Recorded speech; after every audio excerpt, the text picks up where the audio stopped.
नमस्कार जोहार, मैं अनुज कुमार, आप देख रहे हैं आर्या न्यूज झारखंड। अभी हम दसमखोल थाना क्षेत्र में हैं, जहां झारखंड आंचलिक पत्रकार महासम्मेलन का आयोजन किया गया। यहां रांची जिला के तमाम वरिष्ठ पत्रकार और वरिष्ठ संपादक भी पहुंचे हुए हैं। हमारे साथ आप जुड़े रहिए।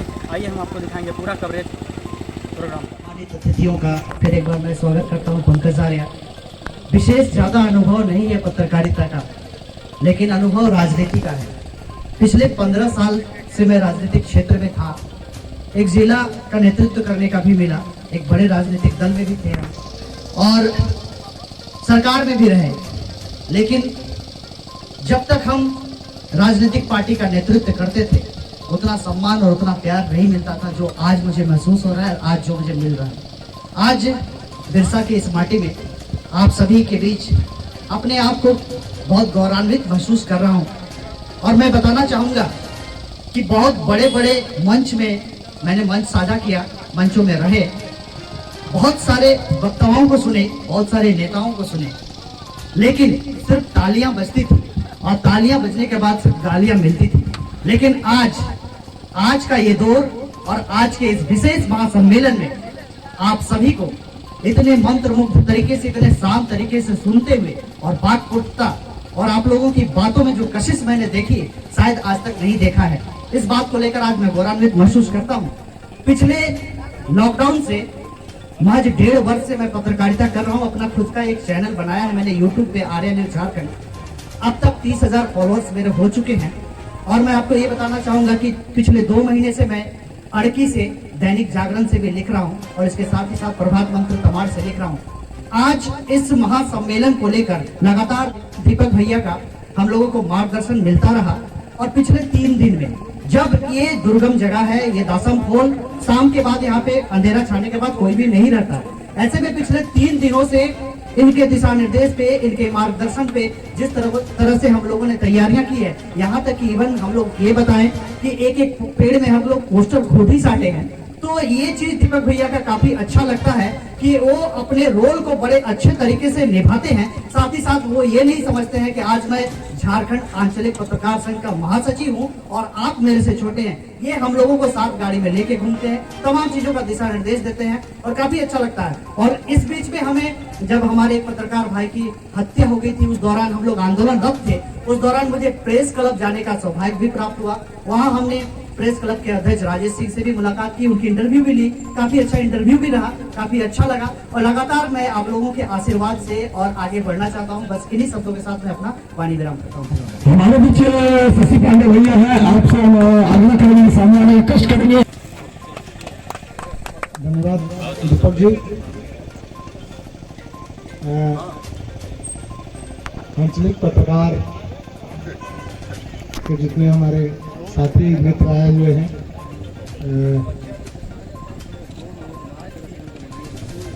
क्योंकि मुझे ज़्यादातर था कि मैं आप सभी की बातों को सुनूं, क्योंकि मूलतः क्या होता है कि ऐसे जब आंचलिक पत्रकारों का कोई सम्मेलन होता है, उससे संपादक जो है भाग जाता है। संपादक आना नहीं चाहता कि आएंगे तो वही आई कार्ड मांगेगा, वही पैसा बढ़ाने का डिमांड करेगा, तो सारे संपादक उससे भाग जाया जाते हैं। मुझे लगा कि इससे भागना ठीक नहीं है। दूसरी बात कि मैं जब आ रहा था, वो हमारे ही संपादक साथियों ने कहा, अच्छा प्रेस क्लब का इलेक्शन है, आपको तो चूंकि प्रेस क्लब का इलेक्शन लड़ना है तो आप वोट मांगने भी जाना है। मैंने कहा कि आज आप सभी से बोल दे रहा हूँ, वचन दे के जाता हूँ कि वहाँ अपने लिए वोट नहीं मांगूंगा। ये भी वचन देता हूँ कि वहाँ प्रेस क्लब की कोई बात नहीं करूँगा। उन्होंने कहा तो तब आप किस ले जाइएगा? मैंने कहा वहाँ देखा जाएगा। मुझे अच्छा लगा, दीपक जी ने जैसे ही कार्यक्रम शुरू हुआ था, दीपक जी ने एक रूपरेखा रख दी थी कि हम इस पर बात करें। और मुझे लगा कि आंचलिक पत्रकारों से आज भी शहरी पत्रकारों को ये सीखने की जरूरत है कि पहले ही रूपरेखा रख दिया कि हम इस पर बात करना चाहते हैं, हम इस पर मार्गदर्शन चाहना चाहते हैं। ये चीज सीखने की चीज है। और सबसे अंत में, हमसे पहले जो पंकज आर्या बोल रहे थे, बस सीखने की चीज है। उसे पता था कि यहाँ भीड़ नहीं है, तो उसने अपने साथी को खड़ा किया और कहा कि मैं जितना बोल रहा हूँ रिकॉर्ड करो और वो फेसबुक पर इसी तरीके से करेगा। संतोष जी, मैं उस व्यक्ति को देख रहा था, वो हमसे आई कांटेक्ट नहीं कर रहा था, वो सीधे वो फेसबुक पर उस वर्चुअल ऑडियंस को संबोधित कर रहा था। ये सीखने की जरूरत है हम शहरी पत्रकारों को। हमें बहुत सारा हो सकता है गुमान, लेकिन जो अंचल के पत्रकार जिसको बिना आई कार्ड का भी वो वीडियो को धमका आता है, वह कलाकारी आज भी बड़े बड़े संपादकों को नहीं पता होता है। संपादक जाते हुए जानते हैं, ए गिरी जी जरा मेरे लिए पैरवी कर दीजिएगा। मुझे पता है ये स्थिति, मैं जानता हूँ ये बात कि मेरा जो भी बनता है मार्केट, वो मार्केट हमारे अंचल के पत्रकारों से बनता है। मैं अंचल के पत्रकारों की इस ताकत को जानता हूँ और इसी ताकत के कारण मैं आपके पास आया हूँ, क्योंकि यह ताकत के लिए आपको हर बार माटी से ही आके मिलना पड़ेगा। बिना माटी से उड़े ऊंचे ऊंचे उड़ के रांची से आप कुछ नहीं कर सकते। अगर किसी को यह भ्रम है तो खुद पलट के देख ले कि आप लगातार मांग रहे ना हेमंत सोरेन के दीजिए। आप अंचल के पत्रकारों के सामने एक बार हेमंत सोरेन को आगे कर दीजिए, अंचल के पत्रकार सारी आपकी मांग लेके आएंगे। आप करके तो देखिए, एक बार ऐसा माहौल बना के देखिए, हेमंत सोरेन को सामने बैठाइए और कहिए कि देखिए मांग है, देखिए मांग लेके आते हैं कि नहीं। लेकिन होता नहीं है। दिक्कत क्या है कि हम अपने आप को खुद को आगे रख लेते हैं,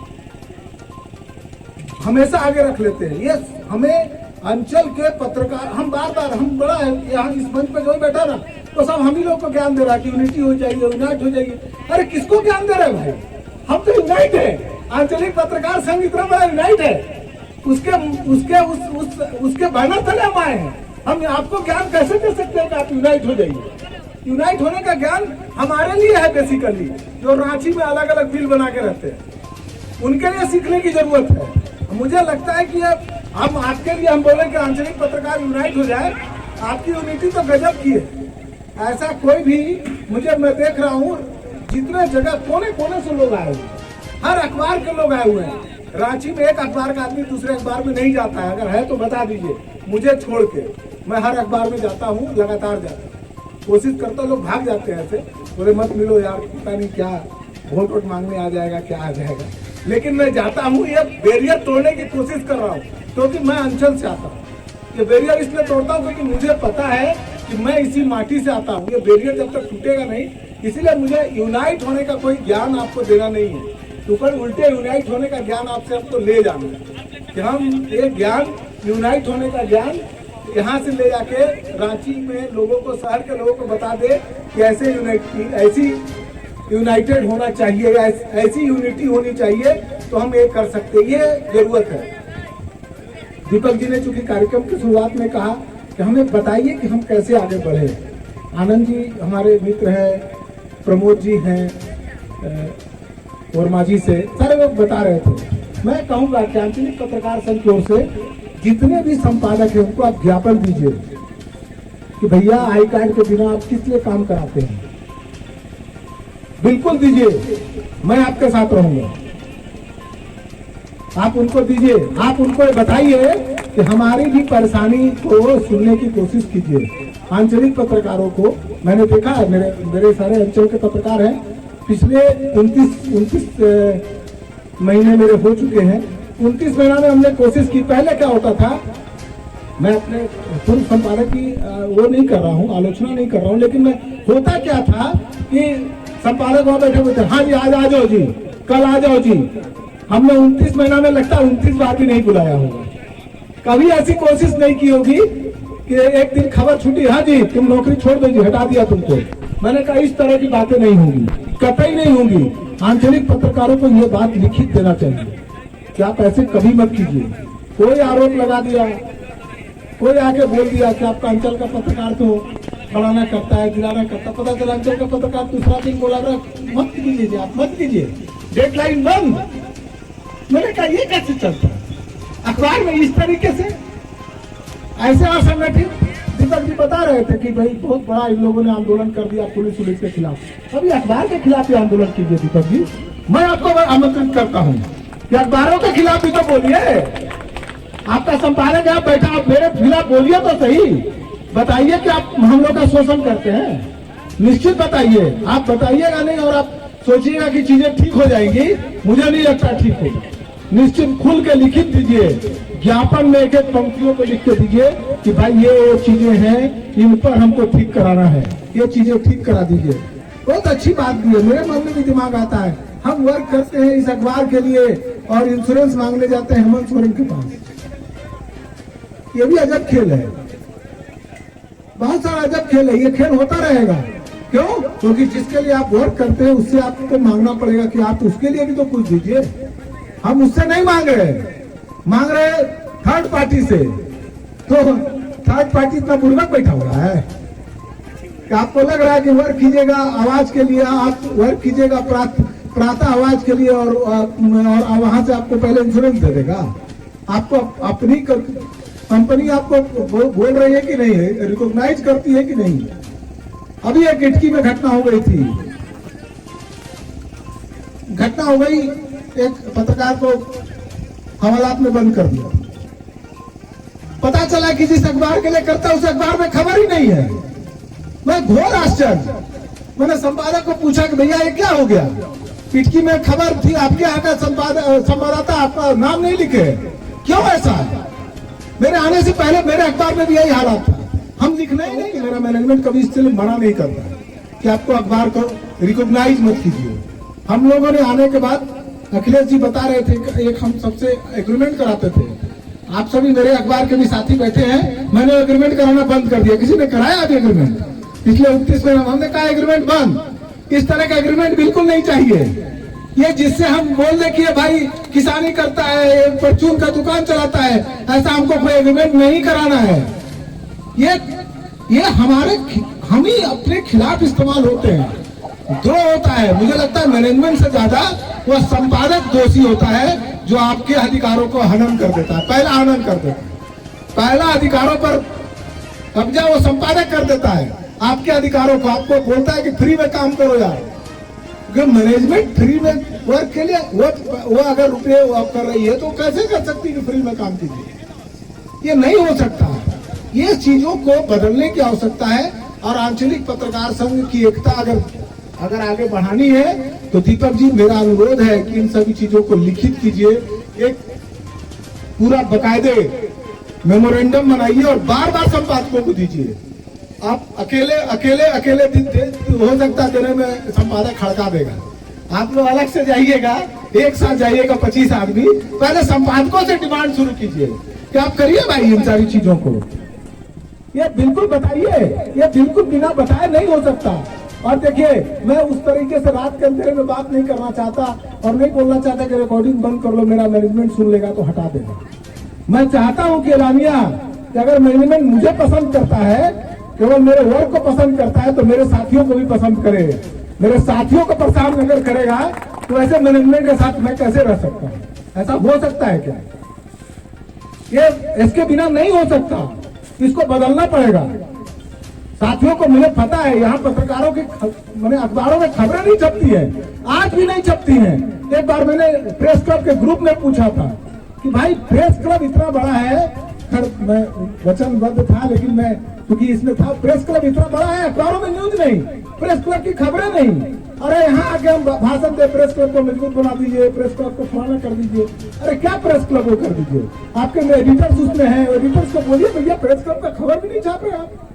इतना हम लोग को इग्नोर करिएगा और कहिएगा कि और हम और आके अंचल में गुंडू में बैठ के बोलिएगा प्रेस क्लब का एकता बनाओ। ये कैसे हो सकता है? ये नहीं हो सकता है। पहले अपने यहाँ दीपक जलाइए तो अंजोड़ा हो जाएगा। ये हम लोग बिल्कुल माटी के आदमी हैं। दीपक अपने यहाँ कीजिए, अंजोड़ा से एकदम भगभग जलेगा। पता चलेगा दूसरे यहाँ दीपक आप बार अपना घर अंधेरा में पड़ा हुआ है। तो इन सारी चीजों को बदलने की जरूरत है। और क्योंकि दीपक जी ने पहले कह दिया था कि इन सब बातों पर हम बात करें, बहुत अच्छा हमारे मित्र थे, उन्होंने बताया कि प्रेस क्लब ऑफ जो दिल्ली है उसके पास अपनी बिल्डिंग नहीं है। वो बिल्डिंग का रोचक इतिहास है, पता नहीं संतोष जी को पता है कि नहीं। वो बिल्डिंग जो था वो मिसेज इंदिरा गांधी वो के पति को मिला था, फारूक गांधी को, फिरोज गांधी को वो मकान मिला था। और वो मकान बड़ा मैंने फिरोज गांधी मीट मछली शराब कुछ भी नहीं खाते थे। इंदिरा जी को जब प्रेस क्लब के लोग बोले कि भाई उसके लिए जगह दे दीजिए, तो बोले ऐसा करो कि मेरे उसी घर में चले जाओ। और आज उस क्लब में इतना मुर्गा मीट और दारू चलता है ना, मैं जब भी उस क्लब में घुसता था मुझे बार बार लगता था कि यहाँ तो बिल्कुल जो है नदी बह रही है। फिरोज गांधी की आत्मा ऊपर से क्या कह रही होगी पता नहीं। मैं वहाँ प्रेस क्लब में एक्टिव रहते हुए मैंने कहा था कि भाई न्यू मेरिडियन के पास एक अच्छी खासी जगह थी कि भाई इस जगह पर हमको प्रेस क्लब बना लेना है। लेकिन ये यहाँ की बहुत सारे साथी बताते हैं, ऐसा मत समझिए कि वहाँ पर बहुत आसान स्थिति है, वहाँ भी बहुत ज़्यादा है, घमासान है, और इसीलिए शहरों की ओर से आपको देखने की जरूरत नहीं है। मैं अपने तरफ से अंतरात्मा के आवाज से कह रहा हूँ कि आप लोगों से मैं सीख के जा रहा हूँ, बहुत सारी हमें अभी सीखने की जरूरत है। और वो जो आदमी आपकी जैसे मैंने आदमी जो माटी का जो हिम्मत है ना, वो ताकत है ना, वो देखने के लिए मैं आप सभी के बीच बार बार आता हूँ, आप सभी के साथियों के बीच में आता हूँ और कोशिश करता हूँ कि भाई अपने रिपोर्टर को अपने ऑफिस में बुलाने का अच्छा है कि उसके जाके रेसिडेंस पे जाके हम बात करें, वहां जाके बात करें। और मैं दीपक जी आपको बताना चाहूंगा कि एक पत्रकार साथी के घर पर, मैं अपने सब पत्रकार साथियों के घर पर करीब पहुंच चुका हूँ, कोशिश करता हूँ कि इनके यहाँ जा करके उनसे ही बात करूँ, उनसे चीजें बात करूँ। और आप लोगों के बीच मुझे अच्छा लगा, आप लोगों ने बुलाया और दीपक जी ने मुझे एक आदेश दिया था कि मैं आप सभी का अपने ओर से वेलकम करूं, स्वागत करूं। तो ये एकता बनाए रखिए, आपकी एकता जिंदाबाद रहे, जिंदाबाद रहे, जिंदाबाद रहे। धन्यवाद। न्यूज़ झारखंड खबर आप तक में आज के लिए इतना ही। कल फिर मिलेंगे एक ऐसी ही सच्ची और प्रामाणिक खबर के साथ। तब तक के लिए नमस्कार।